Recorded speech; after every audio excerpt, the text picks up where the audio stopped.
So how important is it to have conversations about bullying with your children? I have an 11-year-old son who's just embarking on the start of 5th grade. No doubt. I have twin 11-year-olds and an 8-year-old too. So it's dear to my heart, my man. You know, what happens if your kid is being bullied? That's the question that almost every parent asks. And what happens if your kid is the bully? You know, these kinds of questions just start rolling through parents' heads. What do I do? You know, and the biggest thing I've seen, I got to tell you, because we're parents, right, my man, is that I see a lot of parents, you know, trying to get the backs of the school districts here because they've got such a tough job. You know, parents are sometimes abdicating their responsibilities to the schools, and they're the ones that got to step in and start talking about it.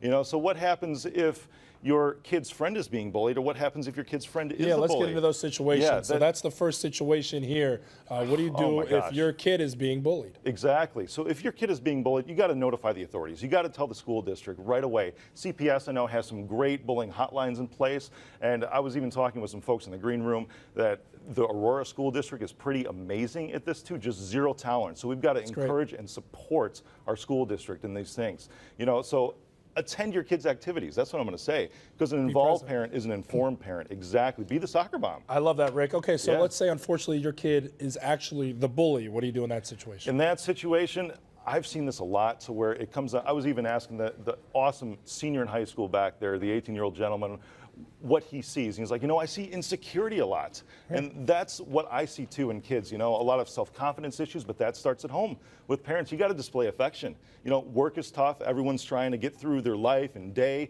but have dinner as a family at least 3 times a week. You know, that's huge, and leave the phones in the other room. Yeah, it sounds like communication a theme here. So, okay, what if it's your kid, it's not your kid, but it's your kid's friend that's getting bullied? That could be one of those gray areas because it's not necessarily your child, so what do you do? Exactly. That comes back down to parents being involved. It really does, because I know with my kids' friends, we know the parents.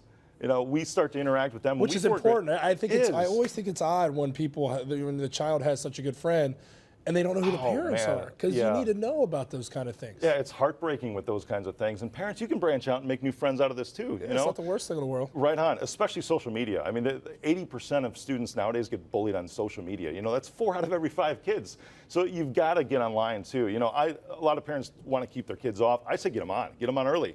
Give them a Facebook account as a 13-year-old birthday gift. Interesting. You know, even Facebook's doing like Messenger for kids as young as 8 now. It's awesome because that's just like being involved, you know, going to the soccer game, the basketball game, friend your kid.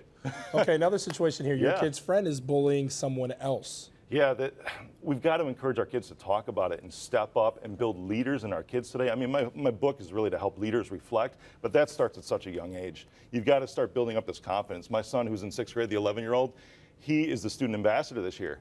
You know, if he was elected that way, you know, even though he had an issue with bullying last year, you know, but all the kids kind of rallied around him and start to support each other. You start to build that up in your kids young, man, they're going to do awesome in life. Rick, I love your energy, man. I love how you approach this topic, which is a very timely one right now, and it's something not to forget about. School year starts now, but it goes on throughout the year, so I'd love to have you back on to talk more about some of these other situations. Man. I really appreciate the time. Thanks so much. Rick Jordan, everybody, thank you so much for joining us this morning. And for more tips about stopping bullying, you can head to rickjordan.tv for more resources from Rick.